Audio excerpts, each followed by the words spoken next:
If someone has a vision, what would be your advice? Start. Just Start. start. Don't Yeah. don't get the don't fall into the trap of analysis paralysis.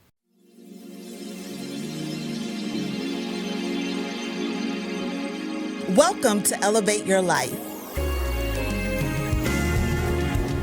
This podcast is for high-achieving women ready to step into their purpose and lead with faith and confidence. Hosted by yours truly, J.E. Harrison, this show brings you powerful conversations with industry leaders, faith-driven entrepreneurs, and personal growth experts designed to help you level up in life, business, and leadership. If you're ready to amplify your influence, align with your calling, and create lasting impact, you're in the right place. So let's get it. Let's go.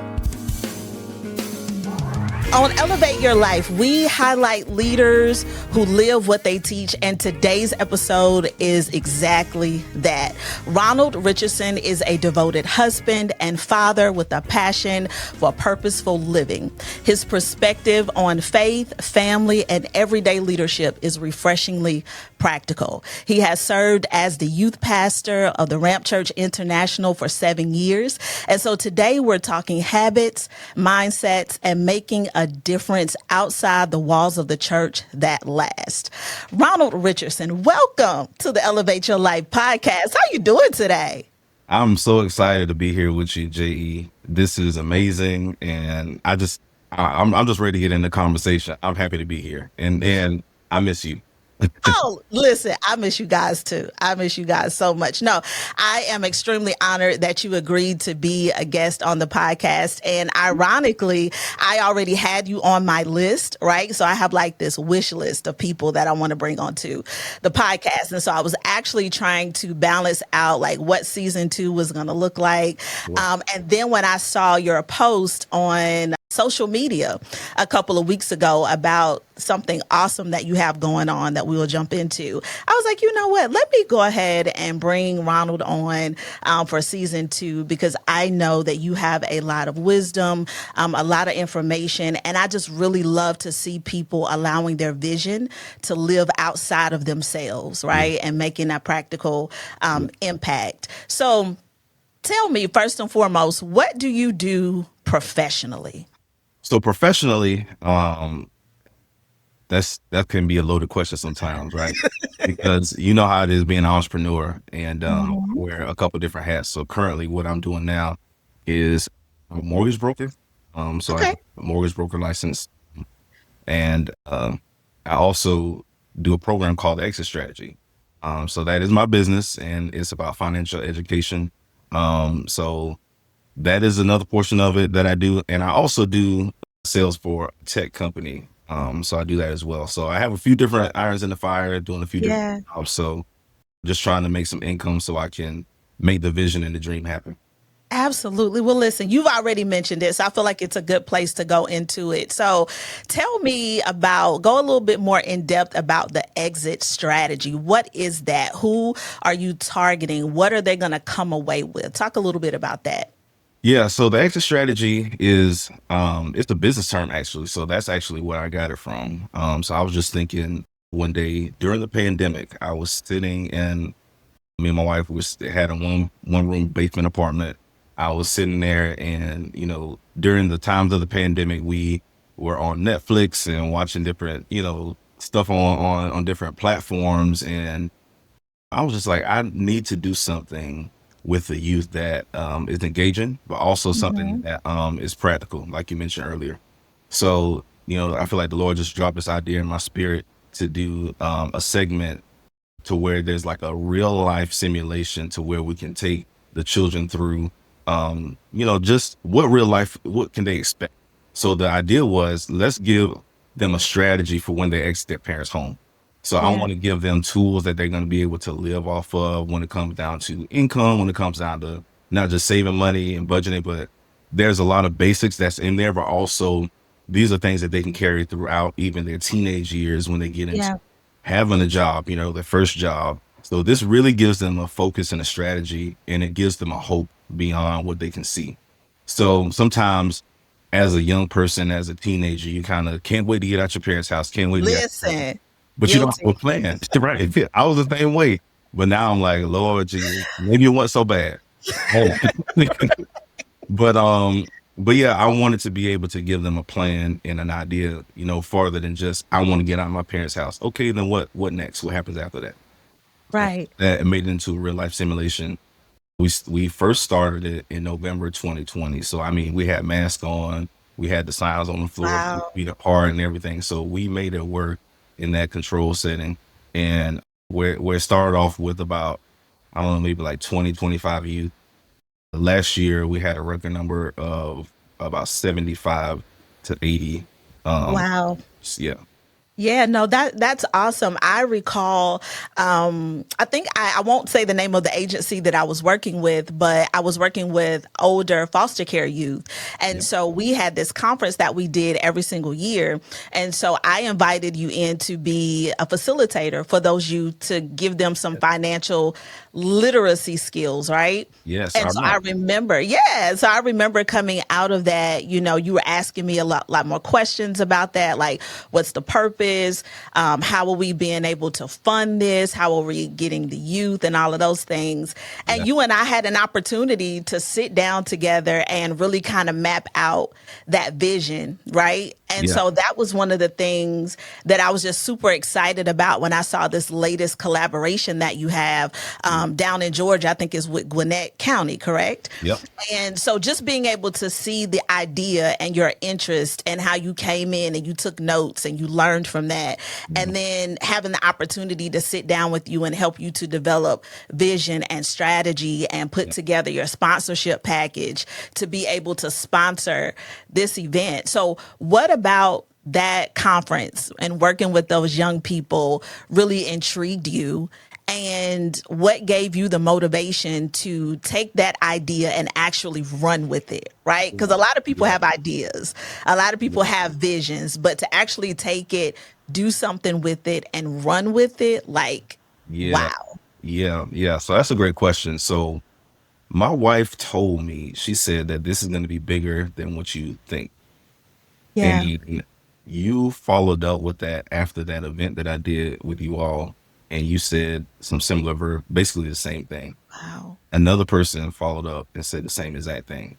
So I'm like, Yeah. okay, we're very spiritual and spirit led, right? So I'm like, okay, Lord, I know you're speaking. What is this that, we need to do to be able to dig into it? Hmm. So that's what kind of sparked my interest and the response even of the people where I was serving at your event. Yeah. I'm like, okay, people really are feeding Hmm. into this. They're really receiving this, and it just wasn't something fun to do. It was something that was actually making a difference. Hmm. So when I actually got an opportunity to kind of see how you had things set up on the back end, it really kind of got me thinking like, how can I do this at a larger scale? How can I be able to leave what I'm doing? Because at the time I was working as a branch manager in the bank. Hmm. So how can I leave what I'm doing now to be able to take this vision to the highest level they can possibly go? How far it needs to go. So Yep. just be able to see what you're able to do on the back end, just kind of really just kind of again intrigue me on what does it take to get there. Hmm. Whatever steps I needed to take, I was willing to do it. Whatever Yep. steps I needed to learn, I was willing to do it because I feel like in that moment I realized it was bigger than me. Absolutely. Yeah. And I think too, also with your role of being a youth pastor at the time, Yeah, and then having this strategy, this exit strategy that kind of married together, I think in a really beautiful way, yeah, because you didn't have to go look for a target audience. You were already pastoring right. your target audience, Right. right? And yeah, and so seeing how big you made that and even how excited I think the young people were to Yeah. learn and get those skills. So go a little bit more in depth about the simulation. Like typically, how long is it? Is it a half day? Is it a full day? What types of stations or different areas do these young people have to go through in order to complete the Yeah. simulation? Yeah. Yeah. So it's as real as it can get. It Yeah. is as real as it can get, as real as possible. So we have a large, well, last time we did the event, We did it at Liberty University. Mm, So shout out to Liberty University. Thank you for your yeah. sponsorship in that. So we did it in the School of Business. School of Business Mhm, is very, very huge. It's a huge building, has everything that mhm. we needed. So how we set it up is that we do have these stations that we have where it's the DMV, where we have Ooh, housing for rent, where we have I got stuck at DMV. Okay. Oof.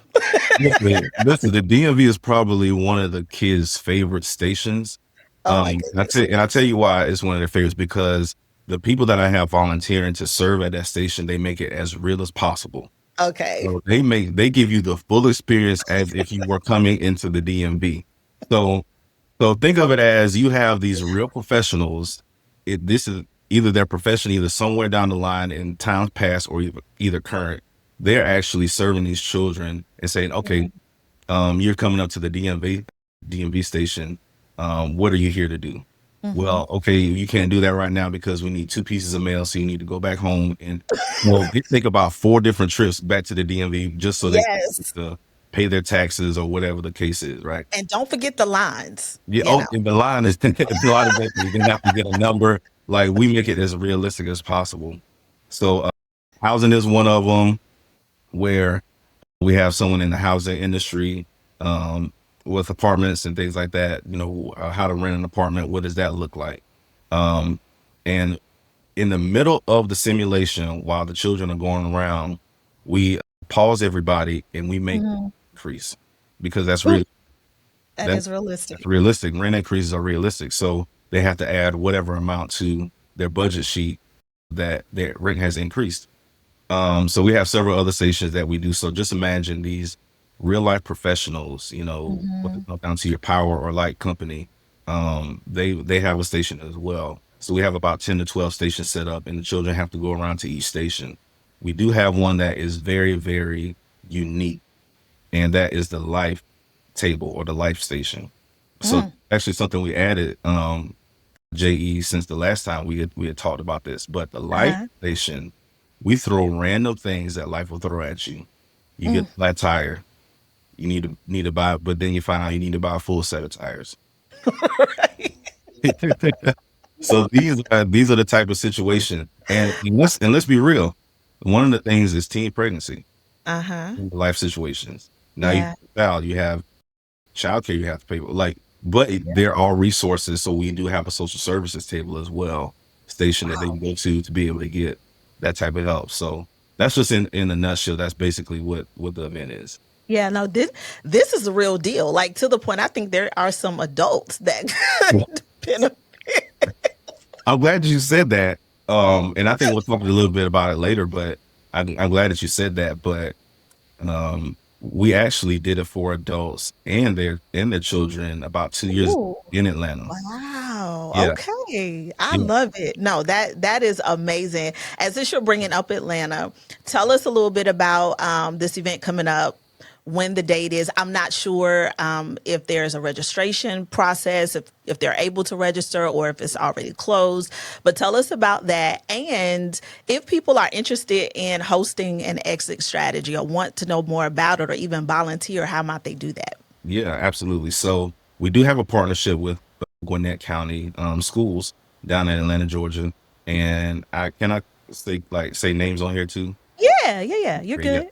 So shout out to State Representative Marvin Lim that is in that area. He and I got connected to be able to make this happen in that school system. Also with Deirdre Cox with community sustainability. Her Shameless plug. I actually had Deidre on season 1 of the Oh Elevation yeah. podcast. So if you Yeah. have not listened to the episode, go on ahead back and listen. Yeah. Great, great information. Yeah, Yeah, she is a wealth of knowledge and she knows everybody. she does. Everybody. So we have a partnership with Wells Fargo that we just landed. So that was very Wow. huge. So what Congrats. thank you. Thank you. So that was that Yeah. just imagine, the joy that I felt just learning that we had that contract accepted. Right. That partnership with seeing the logos beside each other with the exit strategy Hmm. and Wells Fargo is a dream come true. Coming from the banking industry, I came from a smaller Right. thing, Yeah. but Wells Fargo is big time. Mm-hmm. So the fact that we were able to come, we already have a program to be able to train and to be able to pour into the community in this way, because financial literacy is something that's needed abroad. And Absolutely. you mentioned adults. So this is not just for children. This is for parents and the students. Okay. So we have three schools that we are targeting. And those three schools in Gwinnett County, the first one is going to be September 19th. Okay. September 19th from 10 to 1. And then we'll have another that will be the following week. It's going to be the 24th and the 25th. So Okay. it's 3 dates that we have in September for middle and high school students and their parents. And it's going to be a maximum of 150 people each school. Wow. So registration is still open. So Okay. if you'd like to register, somehow I'm sure we probably put the information up. Yeah, we could put it in the show notes and all the links and all the things. Yeah. Yeah, so Wow. it's a big deal, and I'm ready. I'm excited. We have about currently we have about 30 or 40 volunteers now Okay. for the event. But if you do want to volunteer, I'll also, we can put our information there so you can contact us so we can make sure that you get the volunteer form and the training video. So we will have training videos. Yes, training videos. Yes. Oh, physical. Come on. That's right. That's right. We got training videos. We have everything that you need to sign to make sure that you are in place and ready to serve at these events. And it's really great because these parents, we find out they need them too, Mm-hmm. right? So statistically, about 80% of Americans, working class Americans, they understand that a budget is necessary and that they do need it, but they don't have Mm-hmm. it. Mm-hmm.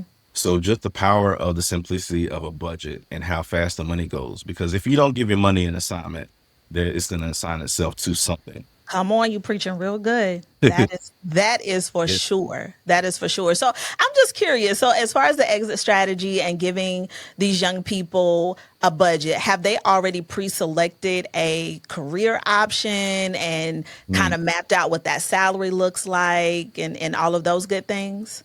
No, so we actually give Okay. that to them at random when they Mm. get there. So Okay. So they because don't know. they They don't could be know. a doctor, they could be a janitor, They don't they know. could be a teacher. Wow. And the, Okay. and the reason why we set it up like that is because I did not expect to go the path that I went. Right. Right. I didn't go to school to say, hey, I want to be a branch manager at a bank or a mortgage Hmm. broker or go into entrepreneurship as a Yeah. financial professional.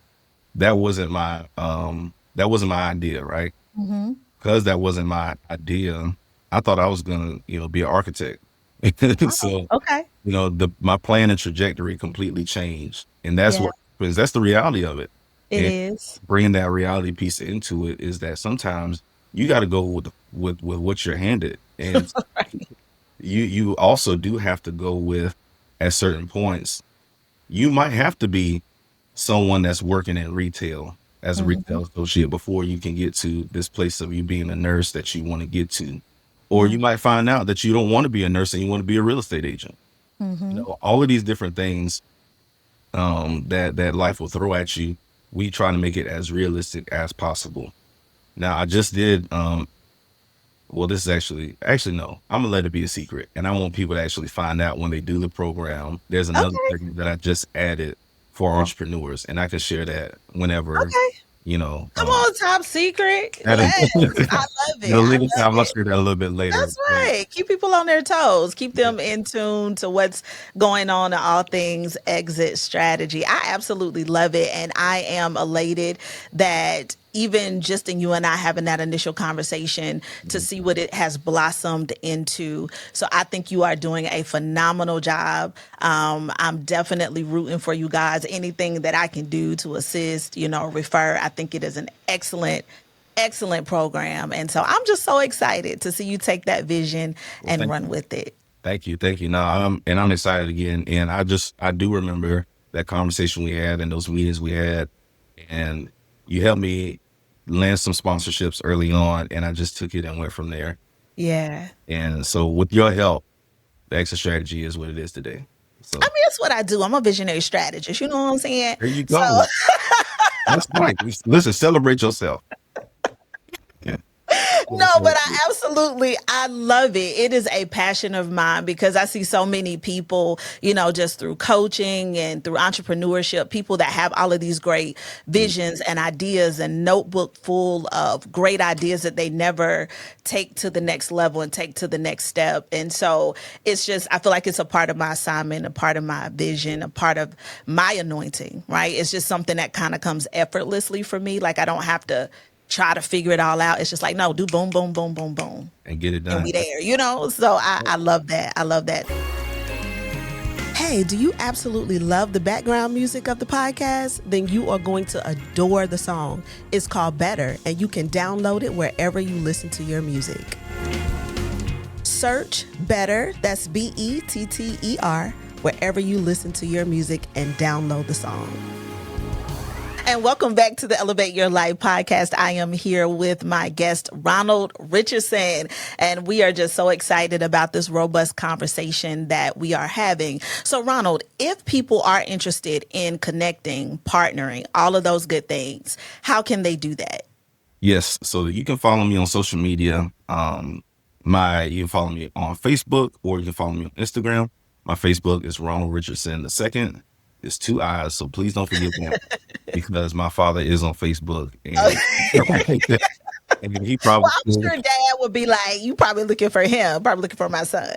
but he has about 4 Facebook, because I was like, Dad, why do you have so many? He's like, well, I just keep forgetting my password. I said, Lord. That's real right there. That is real. So yeah, so you can find me on Facebook and inquire on Facebook. There will also be my email, Ronald@theexitstrategy.com. Is another avenue that you can take by email, and on Instagram, Ronald K Richardson. So no 2 eyes on Instagram. It's Ronald K Richardson on Instagram. Awesome. I love it. I love it. So, Ronald, tell me, if someone has a vision, an idea, it could be similar to the exit strategy, it could be something completely different. What would be your advice for being able to just take the next steps, seek the resources you need to seek so that you're able to see that vision actually come to fruition? Start. Just start. Don't Yeah. don't fall into the trap of analysis paralysis, because you can think about it so much to where you overthink it to where you do nothing at all. And like you said, you end up with a notebook full of ideas that hasn't been executed. So I remember having a meeting with my pastor, Bishop Younger, Yeah. and Pastor Marvin, again, in the thick of COVID time, right? Said, listen, this is something that I want to do for our youth, and this is the idea I believe the Lord gave me. He said, okay, great. And I said, this is the date target that I want to do it. And he said, oh, wow, okay, that's pretty, that's like, within the next 60 days or whatever it was. I was like, yes. Yeah. Told him, I said, I had to give myself a date so I can stick to it, so I know that I will do it. Yep. And when I did it, it was so fulfilling to be able to see it, even at a smaller scale. Because there's something that my mother told me a long time ago, is that you want to see growth in everything that you do. Now, specifically, she was talking about that when I was, dating, that you always want to go to the next level up. Yeah. I took that same concept and I applied it here. Why should I wait 5 years to where I have X amount of dollars in funding or financing to be able to make this huge event, if I haven't started off with the 20 or 25 that that I could start now? So starting now with that idea, even with making the mistakes, even if you don't have everything that you think that you have or you think that you need, I guarantee you will either find it along the way, or you will either see that, oh, well, this wasn't as bad. Now I can learn from this experience and I can make this even larger the next. Yeah. No, So I love that. I think a philosophy that I kind of use is foundation now, refine later, right? Get started. Just build the foundation. You can tweak, you can refine as you continue to go along, but not getting stuck in your head. That's why I always say you got to allow your vision to live outside of you, right? yeah, Outside of your mind, outside of your spirit, because you have that vision for a reason. absolutely. And so when we start analyzing and we start comparing, that's typically where we're like, not yet, not yet, not yet. but Yeah, when is going to ever be the perfect time, you know? right. That's So, right. yeah. And you made a great point too about comparison, because social media is a great tool, but it can also be Yeah. our fault, pit of our Yep. fault, because of comparison. Mhm. What if I would have waited to see, and I'm looking at things that other people are doing? Yeah. That can be my inspiration, of course, but I can get in my own mind, in my own head, and say, well, wait a minute, it was not going to look like theirs. So maybe I should wait until it's able to look like someone else's. Mhm. And that's Yep. what I did, because God gave you the idea. Yes, he did. Biggest thing that you have to do is be obedient to what he told you. Yeah. And the authenticity of it all, right? If Yeah. you're constantly copying somebody else and trying to fit your idea into someone else's vision, how authentic is it, you know? Right. Right. And so there's an audience that Ronald is tailored to meet. There's an audience that Jamesia is tailored to meet. So if I try to be like somebody else, my audience is going to have a difficult time finding me and recognizing my voice because I'm not being authentic. Because you're not being authentic. And Yeah. and I've had people ask me, hey, ask me questions about what I do, because ultimately I kind of understand that they do want to replicate it or duplicate it. And that's fine, because Yeah. um I believe, and I'm a firm believer, that my assignment is my assignment. My people I'm Mhm. called to, my people I'm called to. And if the Lord gave it to me, I'm gonna work with it, and I'm gonna run it, and I'm gonna get everything out of it that I can. Yeah. I don't mind, you doing what you do. And if you have questions, you want to do something similar to what I do, let's do it, because, you have your thing of your authenticity, and I have mine Mhm. of authenticity. You Yep. reach an audience that I may not be able to reach, and vice Yep. versa. So I don't get into this mode of competition, Mhm. or that competitive spirit. The only person I'm competing with is me. That's the Listen. only person I'm competing with. And I'm not saying that to be arrogant, but it really truly is the truth, that when Mhm. you have and you understand your assignment and your purpose in the earth, and you act on it and you live it out, then nobody else can come to do anything to try to ruin it or mess it up or try to trump what you're doing. Absolutely. Absolutely. So, Ronald, I do want to pivot a little bit and I wanted to ask you one of the things that I do love so much about the exit strategy is that it's literally like taking ministry, right, outside the walls of the church, right? Mhm. Because I think by you being a youth pastor would have been very easy for you to just keep that confined Mhm. to the youth within our church or within the organization. So, talk to me a little bit about the context of working ministry outside the traditional church settings? Yeah. That's such a loaded question, but I love this question, and I love this type of talk, because I grew up in church. Hmm. I tell people, I make a joke, I feel like I wasn't born in the hospital, I was born in the church, because as long as I can remember, I have been going to church, and Yeah. sometimes 7 days a week, and especially in the Jesus. summer, Ooh, right? I didn't have that upbringing. That ain't me. Doing something at church, whether it's working at church, whether it's, I'm telling you, anytime the church doors are open, we were at church. So um I kind of grew up with this idea, especially being in ministry as well. Hmm. Um, I'm from South Carolina, so you know how church is there too. You being from North Carolina, so Right. you understand how that culture is. So Yes. it's very close knit. Everybody knows each other, but at the same hand, a lot of people get their identity from what they do at church. Mm, They do in church. mm, So when you see Bishop so and so, when you see Pastor and Sister so, and you see them wherever, um, they hold so close and so tight to those titles that they don't have an identity outside of that. And it's hard for them to be able to break out of that. And I hmm, think sometimes that can be adopted, and that can be something that maybe even a learned mentality, or we mimic what we see, and we can hmm. fall into that trap.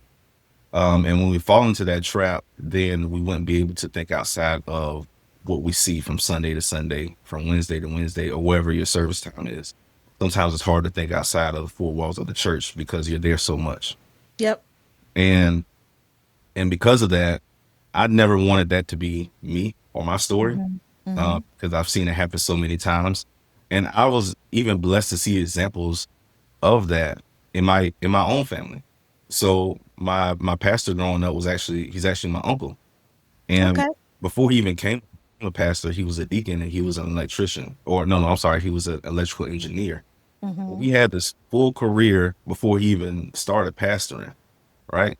So he cut that career short a little bit so he can pastor, but Mm-hmm. but I was able to see that, and I was able to see his devotion to the Lord even from a young age, and him be able to actually take ministry outside of the four walls of the church. So that was the first time I've ever seen it. Mm-hmm. Whenever he became a pastor, and again, I was fortunate enough and blessed to do that because I also have seen the other side of it, where someone's identity is always wrapped up. Because you met people where they lead with their title when you introduce Yeah. themselves. I am a bishop, prophet, evangelist, missionary, so and Right. so. Oh my God. What is the name your parents gave you? Right. What is your name? What is your name? Okay, if they named you bishop or prophet so and so, Listen.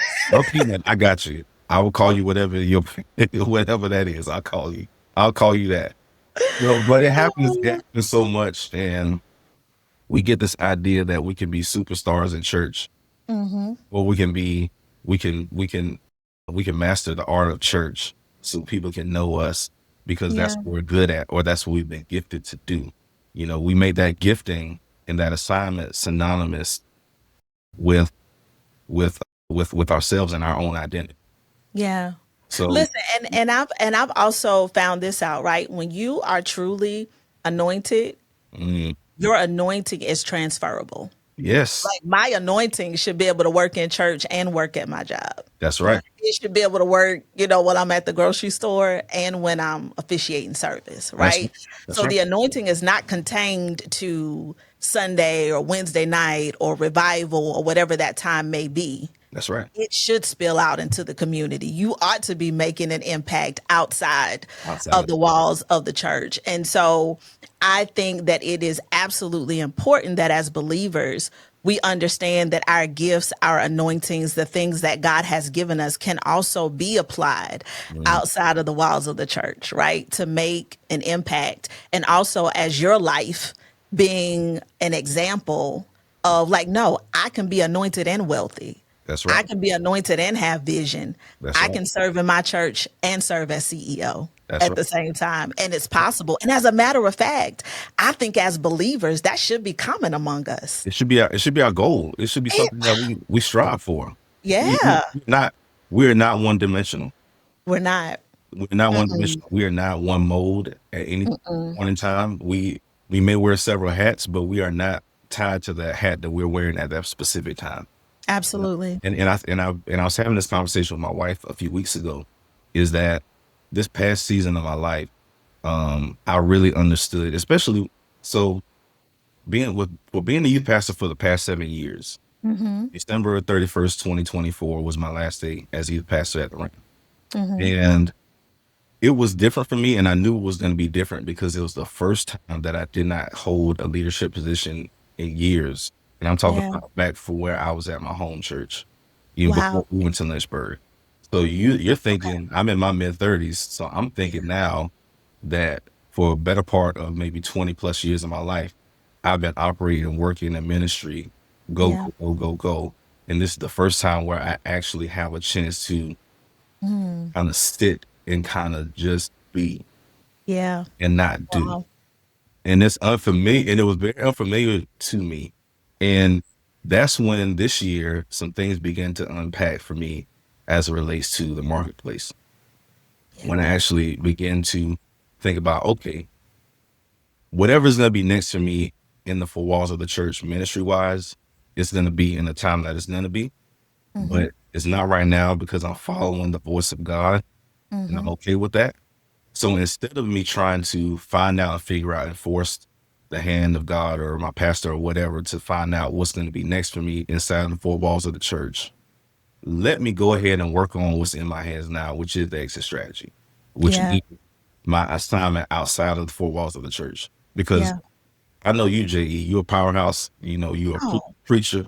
it's So gotta you be got, you one of the few people that can do the ministry, the marketplace, as well as inside of the four walls of the church. So that's one. But imagine if you would have waited and said, okay, um, this is my assignment. in the four Yeah. walls of the church, and this is my identity, right? So this is Hmm. what I'm going to continue to do. So imagine if you would have done that, you would have missed everything that you would have had to do, or people that you have been called to reach with Elevate JE. Yeah. Because I do believe there's different modes and different ways and avenues now, especially in 2025, that we can reach people. There's someone that's going to reach me through the exit strategy that I can still minister to, Yeah. that may have never stepped into a church service that I may be preaching at. Right. Yeah. No, that's really good. And you tapped on some things and I had to write some notes. Just because I don't think we talk enough about that leadership aspect inside the church, Mhm. because similar to you, when I left, of course, with the blessing of the house in 2022 to relocate to Atlanta to pursue, my career goals, that was the first time since I was a teenager that I had not officially been in a leadership role Yeah. in a church. Yep. So I'm not like I had to go through this season of grief because I Yes. had to realize, like, okay, this is a part of Mm, life that have almost kind of has become my identity in a way. yeah. So I had to grieve what I thought ministry would look like at this point, what I thought life would look like at this point. Yeah. Realizing that, okay, I'm stepping away from something that I thought I was going to continue to elevate in, right? And it didn't pan out that way. So I'm like, okay, God, you're pivoting me, but I have to grieve where I am Mhm. so that I can fully embrace where you're taking me and realize that all of it is important. Yes. All of it is necessary. All of it is a high calling because I'm seeking you. Yep. I'm moving at your word and not at my own desires or ambitions. That's right. So I think sometimes as believers, we have to talk about that, right? And just really realize it's okay that if you have to take a moment, take a season to grieve what you thought it was going to be, Absolutely. and being able to process that. Because I think sometimes in ministry, particularly, if you don't go from being a minister to being an elder to being, the youth pastor to the assistant pastor to the senior pastor to the bishop to the Mhm. overseer, continually to climb this hierarchy of the organization per se, that you feel like you failed or Yeah. God changed his mind or God doesn't have a purpose and an assignment for you. Yeah. And so I feel like in some ways that's one of the reasons why I feel like God did allow me to have that season, because I think I needed a reminder of who I am without the title, Without the without it, and realizing like, girl, you dope with or without it. Like, what are you talking about? You without know what I'm saying? Yeah. Yeah. And it's so crazy because, again, going back to it's that with us growing up in church, we've seen it so much. Yeah. And Yeah. and I'm sure it's been told to you just like it's been told to me what you're gonna do in the future, church wise, right? Hmm. Great. That is awesome. That's cool. But I'm more focused on what I have to do now. Yeah. If I'm so, and I'm a person that's forward thinking because I am a visionary, Hmm. always thinking about the next thing. I'm always thinking Yeah. about, and that's to a fault. That can be to a fault sometimes because I don't get an opportunity to celebrate myself, Hmm. and I don't give myself the opportunity to do that. And sometimes that also creates myself to be more of a harder critique when it comes down to the things that I do. Um, but I'm so forward thinking that I'm like, okay, well, if I live too much in the future, I can't get done what I need to now. Hmm. So it's also taught me, especially these past couple of years, how to be present and in the moment. Yeah. And going through that grief process that you talked about, it was I'm, kept- I'm I laughing because understand. when you said that, I'm like, wow, like it is so real and it's so true Yeah. because it happened for me before I even officially stopped doing the thing that I was doing, which was being a youth. Mm. Yeah. Happening before that because I'm like, okay, this is coming up, Yeah. right? What am I gonna do? So I got a little antsy. I'm like, oh, it's getting closer, it's getting closer. Although I know this is God's voice, I know this is God's time, I know this is what He wants in this season, not just for me, but for the ministry itself. Hmm. What am I gonna do afterwards? I Yep. have to do something in church. I have to serve in some sort of capacity. But if I can just be, Hmm. then I will automatically do whatever is the thing that I need to do. Yeah. So this year has been about me just being, just I me love it. being a son of God, Yeah. being a husband, just being a father, just being a Yeah. friend, just being Ronald, respecting what that Absolutely. is. Yep. Can I just be right and understand that? And then when it's time for me to jump into action to do whatever capacity it is, whether it's inside the four walls or outside, it'll automatically flow out of me because Yeah. I understand again who I am. Yeah. No, and I'll add this tidbit before we pivot, but also understanding God will allow you to have a season of respite, right? Yeah. Sometimes you just have to have a respite season. And when you've done a thing for so long, you have been, accountable, you have been there for everybody else, you've done all the things, you've been there every time the doors open, you Hmm. know. Sometimes you do just have to have a respite season just to be able to take a step back, be poured into, Necessary. recalibrate, learn yourself again, right? Because we're constantly evolving, we're changing. You're Absolutely. a husband now, you're a dad now. Like life allows you to go through these different seasons.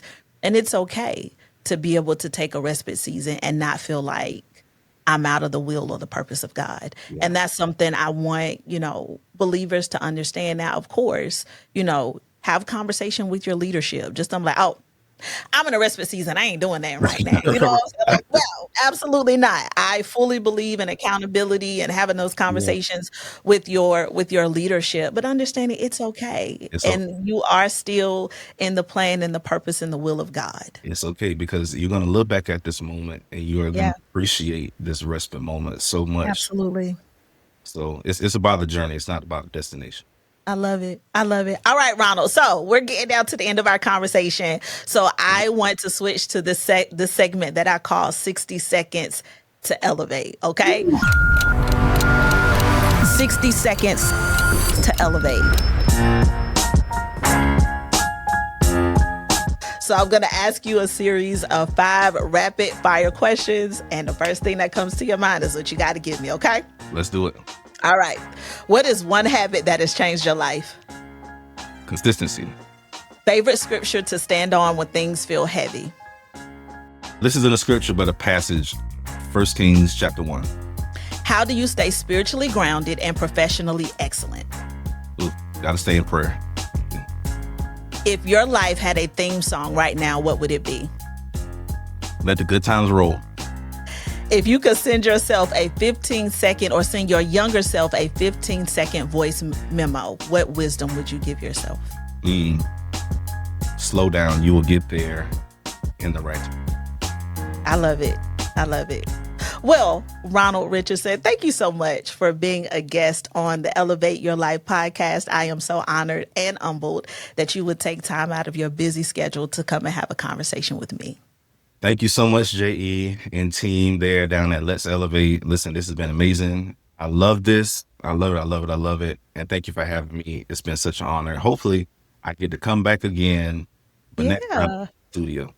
I got it. I got it. All right. I love you and your beautiful family, and I will see y'all soon. We love you too. And that's a wrap on this episode of Elevate Your Life. If you loved today's conversation, be sure to subscribe, rate, and leave a review.